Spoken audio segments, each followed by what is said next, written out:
10th standard physics first chapter ആണ് നമ്മൾ എടുക്കുന്നത്.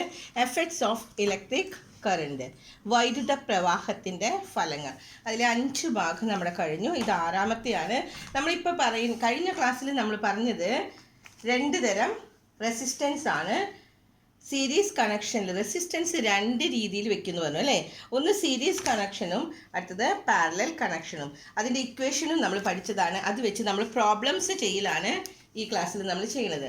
അപ്പോൾ പേജ് നമ്പർ 17 എടുക്കാം എല്ലാവരും. പേജ് നമ്പർ 17 ഫസ്റ്റ് പ്രോബ്ലം നമ്മൾ പറഞ്ഞു റെസിസ്റ്റൻസ് ഇൻ സീരീസും. ഇത് 2 എണ്ണം നന്നായിട്ട് പഠിക്കാൻ കഴിഞ്ഞ ക്ലാസ്സിൽ പറഞ്ഞതാണ്. റെസിസ്റ്റർ ഇൻ സീരീസും റെസിസ്റ്റർ ഇൻ പാരലലും. അപ്പോൾ നമുക്കതിൽ ഏതാണെന്ന് വെച്ചാൽ നമുക്ക് ഫോർമുല അനുസരിച്ചിട്ട് കേട്ടോ. റെസിസ്റ്റൻസ് ഇൻ സീരീസിലാണെങ്കിൽ ആർ കാണാനുള്ള ഇക്വേഷൻ എന്താണ് നമ്മളിവിടെ പറഞ്ഞത്? R is equal to R1 + R2 ആണ്. ഇനി നമ്പർ ഓഫ് റെസിസ്റ്റൻസ് കാണണമെങ്കിൽ എന്താണ്? Number of resistance into resistance of the resistor. R is equal to N into R ആണ്. അതേസമയം പാരലലിലാവുമ്പോൾ എന്താണ്? R is equal to R/N ആണ്. ഈ 2 ഇക്വേഷൻസും ആണ് നമുക്ക് അറിയേണ്ടത്. അപ്പോൾ നമ്മൾ ഇന്ന് കണക്ക് തുടങ്ങുകയാണ്. ഫസ്റ്റ് ക്വസ്റ്റ്യൻ നോക്കാം. What is the current if 4 ohm and 2 ohm resistance are connected in a series and 6 V potential difference is applied? അപ്പോൾ എന്തൊക്കെ തന്നിട്ടുണ്ട് നോക്കാം. മലയാളം മീഡിയത്തിൻ്റെ ചോദ്യം വായിക്കാം. 4 ohm 2 ohm പ്രതിരോധങ്ങളെ ശ്രേണിയായിട്ട് ഘടിപ്പിച്ച്, ശ്രേണിയാണ് കേട്ടോ, സീരീസ് ആണ് ഇവിടെ, അഗ്രങ്ങൾക്കിടയിൽ 6 വോൾട്ട് പൊട്ടൻഷ്യൽ വ്യത്യാസം നൽകിയാൽ കറണ്ട് എത്രയാണ് എന്ന്. കറണ്ട് ഐ കാണാനുള്ള ഫോർമുല നമ്മൾ എന്താണെന്ന് നോക്കണം. അതിലെ എന്തൊക്കെയാണ് നമുക്ക് തന്നിരിക്കണേന്ന് നോക്കുക. ഇവിടെ വി തന്നിട്ടുണ്ട്. എന്താണ് വി? നമുക്കറിയാം. നമ്മൾ വി എന്ന് കാണുമ്പോൾ തന്നെ നോക്കുക 6V ആണ് അല്ലേ വോൾട്ടേജ്. ദെൻ ആർ എന്ന് പറഞ്ഞാൽ എന്താണ് വരുന്നത്? സീരീസ് കണക്ഷൻ ആയതുകൊണ്ട്, ശ്രേണി രീതിയിലായതുകൊണ്ട് R1 + R2 ആണ്. നമ്മളിവിടെ ഇക്വേഷനിൽ തന്നിട്ടുണ്ട്. R1 + R2 ആണ്. അതുകൊണ്ട് R1 എന്ന് പറഞ്ഞാൽ എത്രയാണ് തന്നിട്ടുണ്ട്? 4 ohm ആണ്, 2 ohm ആണ്. അപ്പോൾ 4 + 2 6 ohm ആണ് R2. കിട്ടിയില്ലേ? ഇനി R ഈസ് ഈക്വൽ ടു, നമ്മുടെ കയ്യിലൊരു ഫോർമുല നമ്മൾ പഠിച്ചിട്ടുണ്ട്. V ഈസ് ഈക്വൽ ടു എന്താണ്? കഴിഞ്ഞ ക്ലാസ്സിൽ പറഞ്ഞതാ. V is equal to I into R ആണ്. എങ്കിൽ R ഈസ് ഈക്വൽ ടു എന്താണ്? V/I വരും. അപ്പോൾ അതാണ് ഇവിടെ ഇക്വേഷൻ തന്നിരിക്കുന്നത്. R is equal to V/I. R എന്ന് പറഞ്ഞാൽ റെസിസ്റ്റൻസ് അല്ലേ. ആർ ഈസ് ഈക്വൽ ടു ഇവിടെ ആർ എന്ന് പറഞ്ഞാൽ എന്താണ്? V വോൾട്ടേജ് ആണ്. ഈ ആർ എന്ന് പറഞ്ഞാൽ 4 + 2 6 ആണ് കേട്ടോ. ഈ ആർ നമുക്ക് വോൾട്ടേജ് നമുക്ക് തന്നിട്ടുണ്ട് 6 വോൾട്ടേജ് ആണ് എന്ന്. അപ്പോൾ current I is equal to, I ഇങ്ങോട്ട് വന്നു, ഈ 6നെ ഇങ്ങോട്ട് കൊണ്ടുവന്നു. അപ്പോൾ 6/6 is equal to 1 ampere. Current നമ്മൾ എപ്പോഴും എഴുതുമ്പോൾ എങ്ങനെ എഴുതാം? 1 ആംപെയർ ആണെന്നാണ് എഴുതാം. അടുത്ത പ്രോബ്ലം നമുക്ക്, 2ാമത്തെ പ്രോബ്ലം നമുക്ക് നെക്സ്റ്റ് പേജ് എടുക്കുക എല്ലാവരും. നെക്സ്റ്റ് പേജിൽ നോക്കാം. നെക്സ്റ്റ് പ്രോബ്ലം കേട്ടോ. 2ാമത്തെ ഒരു കണക്ക് തന്നിരിക്കുന്നത് 2 രീതിയിൽ ചെയ്തിട്ടുണ്ട്. അത് നമ്മുടെ കയ്യിൽ ഇക്വേഷൻ ഉള്ളത് കൊണ്ട് നമുക്ക് അതുപോലെ ചെയ്താൽ മതി കേട്ടോ. 2 രീതിയിൽ നിങ്ങൾക്ക് ചെയ്യണമെന്നില്ല. ചോദ്യം വായിക്കാം ആദ്യം. What is the current if 12 ohm and 4 ohm? അപ്പോൾ നമുക്ക് കിട്ടി R1ഉം R2ഉം കിട്ടി അല്ലേ. R1 എത്രയാണ്? 12 ohm പിന്നെ 4 ohm ആണ്. അപ്പോൾ വാട്ട് ഈസ് ദ കറണ്ട്? എന്താ കാണാൻ പറഞ്ഞിരിക്കുന്നത്? കറണ്ട് I എത്രയാണെന്ന്. What is the current of if 12 ohm and 4 ohm resistor are connected in parallel and 12 voltage potential difference is applied? എന്ത് അപ്ലൈ ചെയ്യണം? 12 വോൾട്ടേജ് ആണ്. അപ്പോൾ വോൾട്ടേജ് V എത്രയാണെന്ന് നമുക്കറിയാം, 12 ആണ്. ഇനി മലയാളം മീഡിയത്തിൻ്റെ ചോദ്യം വായിക്കാം. 12 ohm 4 ohm പ്രതിരോധങ്ങളെ സമാന്തരമായിട്ട് ബന്ധിപ്പിച്ച് 12 വോൾട്ടേജ് പൊട്ടൻഷ്യൽ വ്യത്യാസം നൽകിയാൽ കറണ്ട് എത്രയാണ് എന്ന്. കറണ്ട് എങ്ങനെയാണ് ഉപയോഗിക്കുന്നത്? R1 എന്ന് പറഞ്ഞാൽ എത്രയാണ്? 12 ആണ്. R2 എന്ന് പറഞ്ഞാൽ 4 ആണ്. ഇവിടെ അത് ചെയ്തിട്ടുണ്ട് കേട്ടോ. R1 12 ohm, R2 4 ohm ആണ്. ദെൻ V നമുക്ക് തന്നിട്ടുണ്ട് 12 അല്ലേ. അപ്പം നമ്മുടെ കയ്യിൽ ഇത് ഏത് ഇതിലാണ്? സമാന്തരമായിട്ടാണ്, പാരലൽ ആണ് കേട്ടോ. കഴിഞ്ഞ പ്രോബ്ലം നമ്മൾ ചെയ്തു സീരീസിലാണ്. സീരീസിൽ R1 + R2 ആണ്. ഇവിടെ വരുമ്പോൾ എങ്ങനെയാണ്? 1/R is equal to 1/R1 plus R 1/R R2 ആണ്. അപ്പോൾ നമ്മൾ ഈ രീതി നമ്മൾ ചെയ്യുന്നില്ല, കാരണം ഇത് നമ്മൾ ക്രോസ് മൾട്ടിപ്ലിക്കേഷൻ ചെയ്ത് നമ്മൾ കഴിഞ്ഞ ദിവസം ഫോർമുലയാക്കി തന്നിരുന്നു. പാരലലിൻ്റെ എന്താണ് കഴിഞ്ഞ പേജിൽ നമ്മൾ പറഞ്ഞിരുന്നു അല്ലേ? പാരലലിൽ R = എന്താണ്? R1 + R2. ഈ രീതിയിൽ ചെയ്താൽ മതി കേട്ടോ നിങ്ങൾ. R1 × R2 / R1 + R2 എന്ന് കിട്ടിയോ? ഇതാണ് ഏറ്റവും എളുപ്പമുള്ള രീതി. ഇത് നമ്മൾ കഴിഞ്ഞ പേജിൽ നമ്മളിങ്ങനെ ചെയ്തിട്ടുണ്ട്. അതിനെ ക്രോസ് മൾട്ടിപ്ലിക്കേഷൻ ചെയ്ത് നമ്മൾ ഇക്വേഷൻ ഉണ്ടാക്കി അവസാനത്തെ ലൈൻ പഠിക്കാൻ പറഞ്ഞിരുന്നു. R = R1 × R2 / R1 + R2 ആണെന്ന്. അപ്പോൾ നമുക്ക് കിട്ടി എത്രയാണെന്ന് കിട്ടി? R1 നമുക്കറിയാം 12, R2 4 ആണെന്നറിയാം. അപ്പോൾ R1 × R2 12 × 4 / 12 + 4 R1 + R2. അപ്പോൾ 48/16, ദാറ്റ് ഈസ് 3 Ω ആണെന്ന്. അപ്പോൾ ഇനി നമുക്ക് കാണേണ്ടത് റെസിസ്റ്റൻസ് കിട്ടി, R കിട്ടി, V കിട്ടി. നമ്മുടെ ഇക്വേഷൻ എന്താണ്? I = എന്താണ്? I = V/R ആണ് അല്ലേ? I = V/R ആണെങ്കിൽ V കിട്ടി 12V, R എത്ര കിട്ടി? 3 Ω ആണ്. അപ്പോൾ 12/3 എത്ര കിട്ടി? 4. അപ്പോൾ ആംപെയർ A എന്ന് കൊടുക്കണം കേട്ടോ. കറണ്ട് എപ്പോഴും കറണ്ടിൻ്റെ യൂണിറ്റ് ആംപെയർ A ആണ്. അപ്പോൾ 2 പ്രോബ്ലംസ് കിട്ടി ഇല്ലേ? ആൻഡ് തേർഡ് ക്വസ്റ്റ്യൻ നമ്മളോട് തന്നെ ചെയ്യാനാണ് പറഞ്ഞിരിക്കുന്നത്. പക്ഷെ അതിനും നമ്മുടെ കയ്യിൽ ഇക്വേഷൻ ഉണ്ട്. നോക്കാം, ചോദ്യം വായിക്കാം. 10 resistors of 2 Ω each are connected in the parallel and calculate the effective resistance. അങ്ങനെ എഫക്റ്റീവ് റെസിസ്റ്റൻസിലാണെങ്കിൽ എങ്ങനെയായിരിക്കും അതിൻ്റെ 10 റെസിസ്റ്റൻസ്? R എത്രയാണ്? 10 റെസിസ്റ്റേഴ്സ് നമ്പറാണ് കേട്ടോ. ഓഫ് 2 Ω. R എത്രയാണ് വന്നതാണ്? 2 Ω. Ω എന്നുള്ളതല്ലേ റെസിസ്റ്റൻസ് R. അപ്പോൾ R = 2 Ω ആണ്. Each are connected in parallel. 10 resistance ആണ് 2 Ω വെച്ചിട്ടുള്ളത്. അങ്ങനെയാണെങ്കിൽ calculate the effective resistance. Malayalam മീഡിയത്തിൻ്റെ ചോദ്യം നോക്കാം. 2 Ω വീതമുള്ള 10 പ്രതിരോധങ്ങളെ സമാന്തരമായി ബന്ധിപ്പിച്ചാൽ സർക്യൂട്ടിലെ സഫല പ്രതിരോധം കണക്കാക്കുക. അതിന് നമുക്ക് 2 ഇക്വേഷൻസ് നമ്മൾ പഠിച്ച് ഞാൻ ചെയ്ത് കാണിച്ചു തരാം. അത് നോക്കാം. ഇവിടെ ഇൻ ദ പാരലലിൽ നമ്മൾ R = എന്താ പറഞ്ഞത്? R/N ആണ് അല്ലേ? കഴിഞ്ഞ ദിവസം നമ്മൾ പറഞ്ഞതല്ലേ? കഴിഞ്ഞ പേജിൽ നമ്മൾ പറഞ്ഞതാണ്. R = എന്താണ്?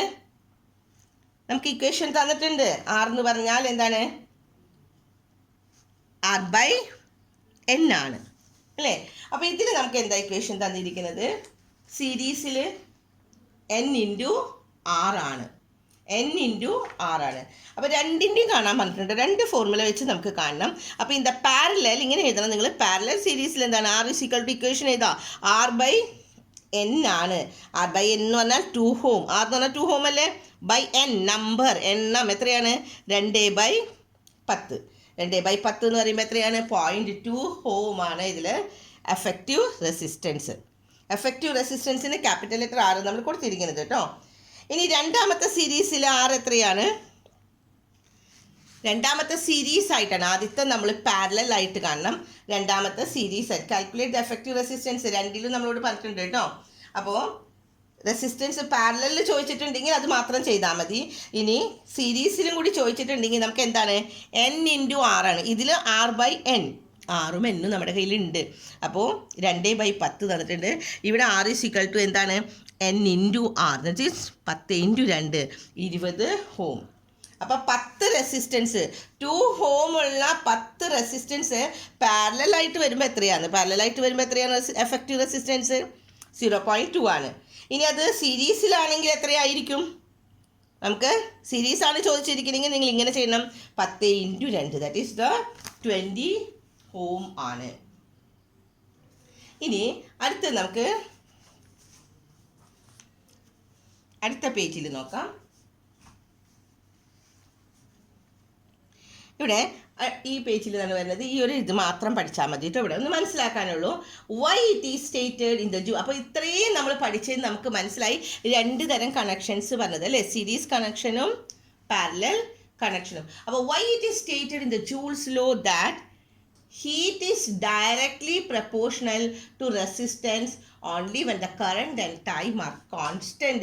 കറണ്ടും സമയവും കോൺസ്റ്റന്റ് ആണ്, മാറ്റമില്ലാതിരിക്കുമ്പോൾ മാത്രമാണ് ഉൽപ്പാദിപ്പിക്കപ്പെടുന്ന താപം പ്രതിരോധത്തിന് നേർ അനുപാതത്തിലാവുന്ന ജൂൾ നിയമം പറഞ്ഞത്. അപ്പോൾ ഇപ്പം നമുക്ക് മനസ്സിലായി ജൂൾ നിയമത്തിൽ ഇങ്ങനെ പറഞ്ഞിട്ടുണ്ട്, അത് എന്തുകൊണ്ടാണെന്ന് ഇപ്പം നമുക്ക് മനസ്സിലായി എന്ന്. അപ്പോൾ അടുത്ത ടോപ്പിക്കാണ് നമുക്ക് വൈദ്യുത താപഫലം. വൈദ്യുത താപഫലത്തിൻ്റെ ഉപയോഗങ്ങൾ എന്തൊക്കെയാണ്? Heating effect of electricity. ഇലക്ട്രിസിറ്റിയുടെ ഹീറ്റിംഗ് എഫക്റ്റ് എന്താണ്, അതിൻ്റെ യൂസേഴ്സ് എന്താണ് എന്ന്. ഇതാണ് നമ്മുടെ മലയാളം മീഡിയക്കാരുടെ ടോപ്പിക്ക് നോക്കാം. വൈദ്യുത താപഫലം. വൈദ്യുത താപഫലം, അതിൻ്റെ ഉപയോഗങ്ങൾ. കുറച്ച് ഇൻസ്ട്രുമെൻറ്റ്സ് ഇവിടെ തന്നിട്ടുണ്ട്. വൈദ്യുതി ഉപയോഗിച്ചുകൊണ്ടുള്ള ഇൻസ്ട്രുമെൻറ്റ്സ്. ഇത് കണ്ടപ്പോൾ നിങ്ങൾക്ക് മനസ്സിലാവുന്നില്ല എന്തൊക്കെയാണെന്ന്. Electric heating appliance are the instrument that make use of the heating effect of electricity. അവിടെ എന്താണ് യൂസിങ് ചെയ്യുന്നത്? ഹീറ്റിംഗ് എഫക്റ്റ് ഓഫ് ഇലക്ട്രിസിറ്റിയാണ്. വൈദ്യുത പ്രവാഹത്തിൻ്റെ താപഫലം പ്രയോജനപ്പെടുത്തുന്ന ഉപകരണങ്ങളെയാണ് വൈദ്യുത താപന ഉപകരണങ്ങൾ എന്ന് പറയുന്നത്. ഇതിനെ വൈദ്യുതോർജം താപോർജമായിട്ട് മാറ്റുകയാണ് ചെയ്യുന്നത്. ഇവിടെ വൈദ്യുതോർജത്തിനെ താപോർജമാക്കി മാറ്റുമെന്ന്. അപ്പോൾ ഈ ഫസ്റ്റ് പാരഗ്രാഫ് പഠിക്കാനുള്ളതാണ് കേട്ടോ. Electric heating appliances are the instruments that make use of the heating effect of electricity. Electrical energy is converted into heat energy. ഈ ഇലക്ട്രിസിറ്റി കൊണ്ട് ഹീറ്റിംഗ് എഫക്റ്റ് ഉണ്ടാക്കുക എന്ന് പറഞ്ഞാൽ ഇലക്ട്രിക്കൽ എനർജീനെ കൺവേർട്ട് ഇൻ ടു ഹീറ്റ് എനർജിയാണ്. വൈദ്യുതോർജം നമ്മൾ current കൊണ്ട് ഉപയോഗിക്കുമ്പോൾ അത് എന്തായിട്ട് മാറണം? താപോർജം. അതിന് എക്സാമ്പിൾസ് ആണ് ഇവിടെ കാണുന്നില്ല എല്ലാവരും? നമ്മുടെ കയ്യിലുള്ള ആ ഹീറ്റിംഗ് കോയിൽസ് എല്ലാം. A few heating appliances are shown in the figure. Examine any one of them answer the following questions. ഇത് മൂന്നും ഒന്ന് തന്നെയാണ് അല്ല മൂന്നും നമ്മൾ എന്താണ് ചൂടാക്കാൻ തന്നെയല്ലേ ഉപയോഗിക്കുന്നത്? ഇത് സോൾജർ ചെയ്യാനായിട്ട് അല്ലേ? പിന്നത്തെ ഇതെന്താണ്? Heating coil. പിന്നെ ഇത് നമ്മൾ വെള്ളം ചൂടാക്കുന്ന ഹീറ്റർ. ഇങ്ങനെ വരുമ്പോൾ ഇതിൽ മൂന്ന് നോക്കാൻ, ഇതിലേതെങ്കിലും ഒന്ന് നോക്കിയാൽ മതി നമുക്ക് ഈ ക്വസ്റ്റ്യൻസിൻ്റെ ഉത്തരങ്ങൾ കിട്ടുമെന്ന്. ഇതിൻ്റെ ചോദ്യങ്ങൾ നോക്കാം. ഫസ്റ്റ് ക്വസ്റ്റ്യൻ എല്ലാവരും നോക്കാം. Name the part of the electrical energy change into heat energy. ഈ മൂന്നെണ്ണത്തിൽ നോക്കിയേ. ഇതിൽ നോക്കിയാൽ നമുക്കറിയാം, നമുക്ക് ഇവിടെ നോക്കിയാൽ ശരിക്കും അറിയാൻ പറ്റും അല്ലേ? ഇതിൽ എന്താണ് ഏത് പാർട്ടാണെന്ന്? Electrical energy change to heat energy. Current കുത്തുമ്പോൾ ഹീറ്റ് എനർജി ചൂടായിട്ടിരിക്കുന്ന ഈ ഏതാണ്? ഈ ഭാഗമല്ലേ? അതിനെയാണ് എന്തെന്ന് പറയുന്നത്? Heating coil. കിട്ടിയോ? ഇനി രണ്ടാമത്തെ ക്വസ്റ്റ്യൻ മലയാളം മീഡിയത്തിൽ ചോദ്യം നോക്കാം. വൈദ്യുതോർജം താപോർജമാക്കുന്ന ഭാഗം ഏതാണെന്ന്. ഇതിൽ വൈദ്യുതോർജത്തിനെ താപോർജമാക്കി മാറ്റുന്ന ഈ ഭാഗം അതിനെന്താ പറയുക? Heating coil. രണ്ടാമത്തെ ചോദ്യം, ഏത് പദാർത്ഥങ്ങളാണ് ഈ ഭാഗം നിർമ്മിക്കാൻ, ഇത് ഉണ്ടാക്കാനായിട്ട്? ഈ ചൂടായി വരണല്ലേ, കറണ്ട് കുത്തുമ്പോൾ നമ്മൾ ഇവിടെ ഇങ്ങനെ ചൂടാവും അല്ലേ? അത് നിർമ്മിക്കാൻ നമ്മൾ ഉപയോഗിക്കുന്നത് എന്താണെന്ന്, എന്തുപയോഗിച്ചിട്ടാണ് നമ്മൾ ഉപയോഗിക്കുന്നത്? Which material is use? English medium കാര്യം വിടുന്നു.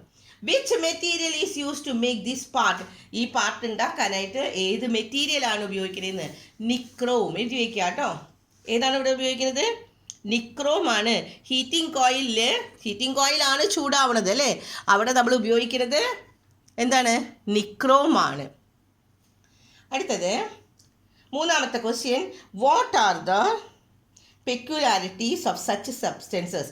നിക്രോമിൻ്റെ നമ്മൾ പറഞ്ഞു ഹീറ്റിംഗ് കോയിൽ ഇവിടെയല്ലേ ചൂടാവുന്നത്. ആ ഹീറ്റിംഗ് കോയിൽ ഉണ്ടാക്കുന്നത് എന്തുകൊണ്ടാണെന്ന്? നിക്രോം കൊണ്ടാണെന്ന് പറഞ്ഞു. ഈ നിക്രോം എന്തൊക്കെയാണ് നിക്രോമിൻ്റെ ഇതിൽ? രണ്ടെണ്ണം ഇവിടെ തന്നിട്ടുണ്ട്, പക്ഷെ അടുത്ത പേജിൽ നമുക്ക് ഡീറ്റെയിൽഡ് ആയിട്ട് തരുന്നുണ്ട് കേട്ടോ. അപ്പോൾ നിങ്ങൾ അതിൽ നിന്ന് പഠിച്ചാലും മതി. ഇവിടെ തന്നിട്ടുണ്ട് ഹൈ റെസിസ്റ്റിവിറ്റി. എന്താണ്? ഉയർന്ന റെസിസ്റ്റിവിറ്റി ഉണ്ട് എന്ന്. നിക്രോമിൻ്റെ പ്രത്യേകതകൾ കേട്ടോ. അത് രണ്ട് ഇമ്പോർട്ടൻറ്റ് ക്വസ്റ്റ്യൻസ് ആണ്. നിക്രോമും ടങ്സ്റ്റനും വരുന്നുണ്ട് ഫിലമെൻറ്റ് ബൾബിൽ. ഇവിടെ നിക്രോമിനെ കുറിച്ച് പറയുമ്പോൾ ഉയർന്ന റെസിസ്റ്റിവിറ്റി ആണുള്ളത്, ഹൈ റെസിസ്റ്റിവിറ്റിൻ്റെ. രണ്ടാമത്തത് ability to remain in hot condition for a long time without getting oxidised. ഇത് ഓക്സിഡൈസ്ഡ് ആവാണ്ട് തന്നെ ഇതിൻ്റെ ഉള്ളിൽ കുറേ നേരം ചൂട് നിൽക്കും. നമ്മൾ കറണ്ട് ചെയ്ത് കഴിഞ്ഞ് കഴിഞ്ഞാൽ ചുട്ട് പഴുത്ത ഈ അവസ്ഥയിൽ ജ്വലിക്കാതെ, ഓക്സിഡേഷൻ ഉണ്ടാവാതെ വെച്ചാൽ കത്താണ്ട് ഇത് എത്ര നമ്മൾ ഇത് ചെയ്താലും ചുട്ട് പഴുത്തിങ്ങനെ നിൽക്കുകയുള്ളൂ എന്ന്, നല്ല റെഡിഷ് കളറായിട്ട് ദീർഘനേരം നിലനിൽക്കുന്നതിനുള്ള കഴിവാണ് ഉള്ളത്. ഇനി അടുത്ത പോയിന്റ്സ് ഉണ്ട് നമ്മുടെ കയ്യിൽ. ഹൈ മെൽറ്റിംഗ് പോയിന്റ് ഉണ്ട്, തെർമൽ എക്സ്പാൻഷൻസ് ഈസ് നെഗ്ലിജിബിൾ, പക്ഷെ അത് അടുത്ത പേജിലുണ്ട്, അപ്പോൾ നിങ്ങൾക്ക് പറഞ്ഞുതരാം. അപ്പോൾ ഇവിടെ നിന്ന് നിങ്ങൾ ഈ 2 എണ്ണം പഠിക്കാം കേട്ടോ. നിക്രോം ഹീറ്റിംഗ് കോയിലുള്ളത് എന്തുകൊണ്ടാണ് ഉണ്ടാക്കുന്നത്? നിക്രോം കൊണ്ടാണ് ഉണ്ടാക്കുന്നത്. നിക്രോമിൻ്റെ ഫീച്ചേഴ്സ് എന്താണ് നമ്മൾ പറഞ്ഞു? ഹൈ റെസിസ്റ്റിവിറ്റി ആണ്, പിന്നത്തെ എന്താണ്? Ability to remain in red hot condition ആണ് എന്ന് പറഞ്ഞു. അടുത്ത പേജിലാണ് നമുക്ക് ശരിക്കും ഡീറ്റെയിൽഡ് ആയിട്ട് നിക്രോം എന്താണ് എന്ന് പറയുന്നത്. നിക്രോം എന്തുകൊണ്ടാണ് ഉണ്ടാക്കിയിരിക്കുന്നത്? നിക്രോം എന്താണ്? Heating coils are made of nichrome. കഴിഞ്ഞ പേജിൽ പറഞ്ഞതാണ് ഹീറ്റിംഗ് കോയിൽ ഉണ്ടാക്കുന്നത് എന്തുകൊണ്ടാണ്. അപ്പോൾ ഇവിടെ തുടങ്ങിയാണ് ശരിക്കും പഠിക്കേണ്ടത് കേട്ടോ. Heating coil are made of nichrome. Heating കോയിലുകൾ നിർമ്മിച്ചിരിക്കുന്നത് നിക്രോം ഉപയോഗിച്ചിട്ടാണ് എന്ന്. പിന്നെ പറയുന്നത് ഇനി എന്തിൻ്റെയൊക്കെ സങ്കരമാണിത്? നിക്കൽ, ക്രോമിയം, ഇരുമ്പ് എന്നീ ലോഹങ്ങളുടെ സങ്കരമാണ് നിക്രോം. Nichrome is an alloy of nickel, chromium and iron. ഏതിൻ്റെയൊക്കെയാണ്? Nickel, chromium and iron. 3 nickel, chromium, ഇരുമ്പ് എന്നീ ലോഹങ്ങളുടെ സങ്കരമാണ് നിക്രോം. കിട്ടിയില്ലേ എല്ലാവർക്കും? അപ്പോൾ ഹീറ്റിംഗ് കോയിൽ എന്തുകൊണ്ടാണ് ഉണ്ടാക്കുന്നത്? ഹീറ്റിംഗ് കോയിൽ നിർമ്മിക്കുന്നത് നിക്രോം കൊണ്ടാണ്. നിക്രോം എന്ന് പറഞ്ഞാൽ എന്തിൻ്റെയൊക്കെയാണ്? അലോയ് ആണ്, സങ്കരമാണ്. ഏതിൻ്റെയൊക്കെയാണ്? നിക്കൽ, ക്രോമിയം ആൻഡ് അയേൺ, ഇരുമ്പ്. ഇനി നിക്രോമിൻ്റെ ഏതെല്ലാം മേന്മകളാണ് വൈദ്യുത താപന ഉപകരണങ്ങളിൽ? എന്തുകൊണ്ടാണ് നിക്രോം നമ്മൾ ഹീറ്റിംഗ് കോയിലിൽ ഉപയോഗിക്കുന്നത്? അതാണ് ഞാൻ നേരത്തെ പറഞ്ഞത്, ഫീച്ചേഴ്സ് ആയിട്ട് പഠിക്കാൻ ഉള്ളത്. എന്തൊക്കെയാണ് നിക്രോം ഉപയോഗിക്കുന്നത്? നിക്രോം ഉപയോഗിക്കാൻ കാരണം നിക്രോമിൻ്റെ ഫസ്റ്റ് ക്വാളിറ്റിയാണ് ഹൈ റെസിസ്റ്റിവിറ്റി, ഉയർന്ന റെസിസ്റ്റിവിറ്റീൻ്റെ. അടുത്തത് ഹൈ മെൽറ്റിംഗ് പോയിന്റ്, പെട്ടെന്ന് ചൂടാവും അല്ലേ. ഉയർന്ന ദ്രവണാങ്കം, ഹൈ മെൽറ്റിംഗ് പോയിന്റ് എന്ന് പറഞ്ഞാൽ ഉയർന്ന ദ്രവണാങ്കമാണ്. Ability to remain in red hot condition for a long time without getting oxidised. ഇങ്ങനെ ചുട്ട് പഴുത്ത അവസ്ഥയിൽ ഓക്സീകരിക്കപ്പെടാതെ, ഓക്സീകരിക്കുക എന്ന് പറഞ്ഞാൽ പെട്ടെന്ന് കത്തില്ല എന്നത്, ഓക്സീകരിക്കപ്പെടാതെ ദീർഘനേരം നിലനിൽക്കാനുള്ള കഴിവ്. ഈ 3 എണ്ണമാണ് നിക്രോമിൻ്റെ മേന്മകൾ, നിക്രോമിൻ്റെ അഡ്വാൻറ്റേജസ്. കിട്ടിയോ? അപ്പോൾ നമ്മൾ ഇന്നത്തെ ക്ലാസ്സിൽ നമ്മൾ പറഞ്ഞത് ഏതിനെക്കുറിച്ചാണ്? ഇപ്പോൾ ഹീറ്റിംഗ് എഫക്റ്റ് ഓഫ് ഇലക്ട്രിസിറ്റി, അതിൻ്റെ ഇൻസ്ട്രുമെൻറ്റ്സ് പറഞ്ഞു. ഓരോ ഇതിലും എന്താണ്, ഓരോ ഡിവൈസിലും എവിടെയാണ് നമ്മൾ ചൂടായിട്ട് ഇതാവണത്? ചുട്ട് പഴുത്ത് വെച്ചാൽ നല്ല ചൂടായിട്ട് നമ്മൾ ഹീറ്റിംഗ് കോയിലാണ് അല്ലേ. ആ ഹീറ്റിംഗ് കോയിൽ എന്തുകൊണ്ടാണ് ഉണ്ടാക്കുന്നത്? നിക്രോം കൊണ്ടാണ്. ഈ നിക്രോം എന്ന് പറഞ്ഞാൽ എന്താണ്? It is an alloy of nickel, chromium and iron ആണ്. പിന്നെ അതിൻ്റെ 3 അഡ്വാൻറ്റേജസും. ഇത്രയാണ് നമ്മൾ ഇന്നത്തെ ക്ലാസ്സിൽ പറയുന്നത്. ഇതിൻ്റെ 3 അഡ്വാൻറ്റേജസ് നന്നായിട്ട് പഠിക്കണം. അടുത്ത ടോപ്പിക്കാണ് സേഫ്റ്റി ഫ്യൂസ്. സേഫ്റ്റി ഫ്യൂസ് നമുക്ക് അടുത്ത ക്ലാസ്സിൽ പറഞ്ഞുതരാം. ഓക്കെ.